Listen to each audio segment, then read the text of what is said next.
I could get your attention, we're going to get started right about now. Welcome to our CAPS presentations 2019. Our seniors have been working so hard on this, and we're glad that you're all here to celebrate their accomplishments and see their final products. Today, our first presentation is going to be Emily Conte, talking about her time at the Early Ed Center here in Newton as a preschool teacher, and that'll be followed by Carter Nielsen talking about his research into machine learning. So, without further ado, let's get started. Emily Conte. Hello. So my presentation is how to end your high school career the right way. So my freshman year, I started on an IEP halfway through the year. I'd never been on an IEP before. Didn't even know what it meant, really. I was put in a class with all seniors. It was pretty terrifying. And I was in Miss Samet's class. Miss Samet was one of the most influential people at this school to have worked with me. She retired last year, but she was my support teacher for 3 years, and it was great. She helped me a lot with my reading comprehension, because that is my biggest problem with learning. And she did so much for me. She read to me. She helped me pick apart my essay prompts. She helped me organize specific deadlines. She did everything. To be a special education teacher requires guts and lots of patience, which Miss Samet definitely had. We fought, I yelled, she told me to sit down, she told me to stop skipping. We got into so many fights, but we laughed. I definitely cried a couple times. We had a great time, and she is the reason I'm here telling you that I found what I want to do for the rest of my life. So my escape from normal high school is senior year for CAPS, as you know. I spent the second half of my year at an internship. So I said goodbye to long books and lectures and said hello to the butterfly room. As you can see in the picture, I have some pictures. As a warning, I can't use any real names of the kids, and I can't use any pictures of them, so I put up their artwork instead. So I did my internship at the Newton Early Childhood Program, and I had 15 really bright young kids. They were all about 4 or 5, and it was a very diverse group of kids, and I loved them all. But, so, did you know that 1 in 59 kids are diagnosed with autism by the age of 4? Because I didn't until I started my internship. According to a study in 2018 by the CDC, they said that by 4, 1 in 59 kids are diagnosed, and as they get older, the number just gets higher. A typical day in the butterfly room starts with every day a different kid gets chosen to be the star of the day. They get a big star sticker, and they get so excited for it. And it means that they get to lead the line, they get to lead all the songs that we sing in the morning, and some of the songs we sing is talking about the weather. They get to look through like a microscope, look out the window, and tell the whole class what they think the weather is. They usually say sunny, even when it's cloudy, but it's okay.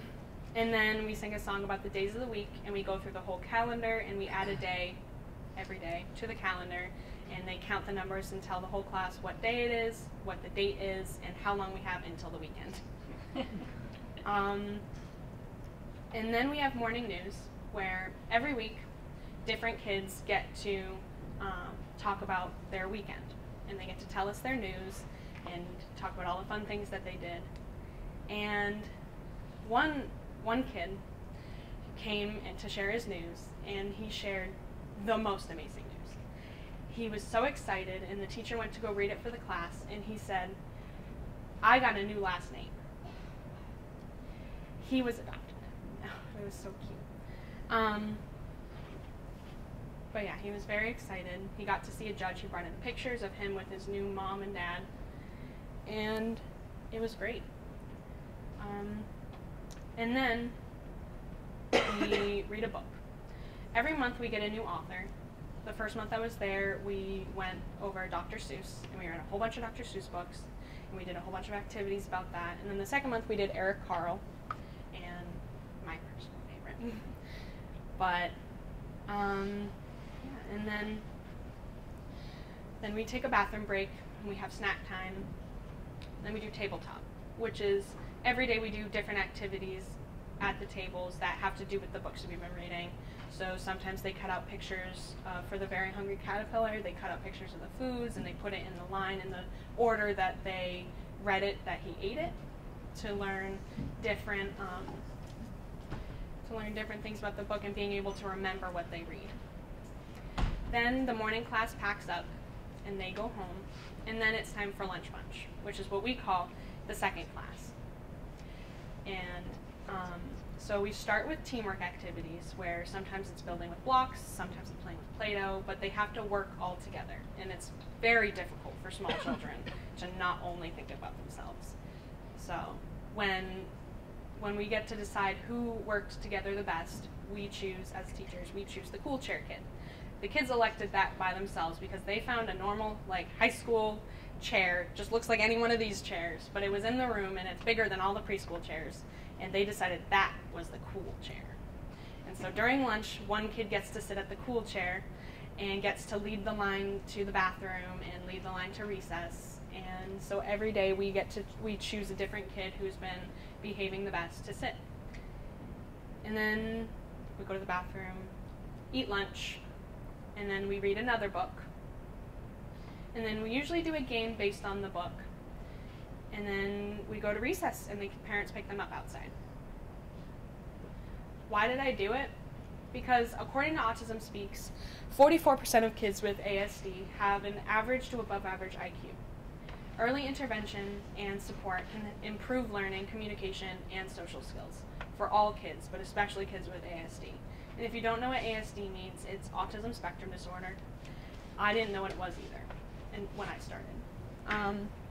I want to be a teacher because I want to help kids, all kids, but especially kids with ASD, reach their full potential.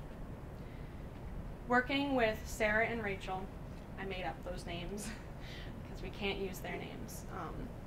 But working specifically with them, they're two girls who have ASD. Working with them really showed me how kids can progress when they have someone working with them specifically. It was a life-changing experience.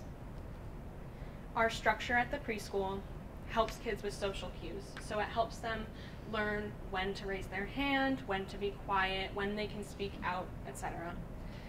And morning news, as I touched on earlier, is just one example that just helps kids learn communication skills and social skills, and it helps them think about other people instead of just themselves, and they can make connections and they ask questions to each other when they share their news to just learn how to communicate with each other, and it's great.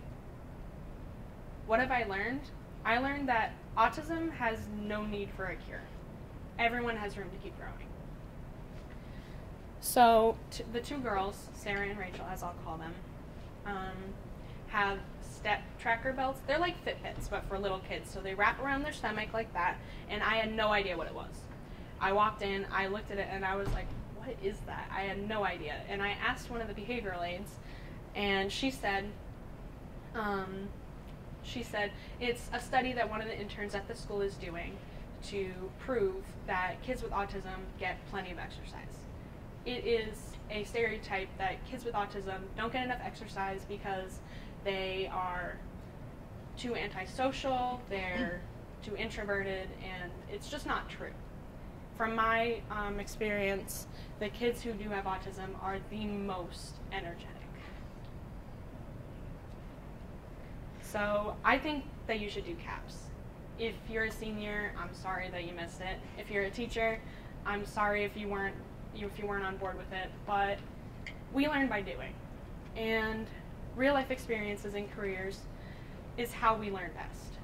I learned way better knowing that I got to actually do the job I want to do for the rest of my life and get to test it out. If you're going to buy a car, you don't just pick one and say, that's the one I want. You test drive it. You check the radio. You make sure that it doesn't have too many miles on it. So CAPS is the test drive into the rest of your life. So you better buckle up.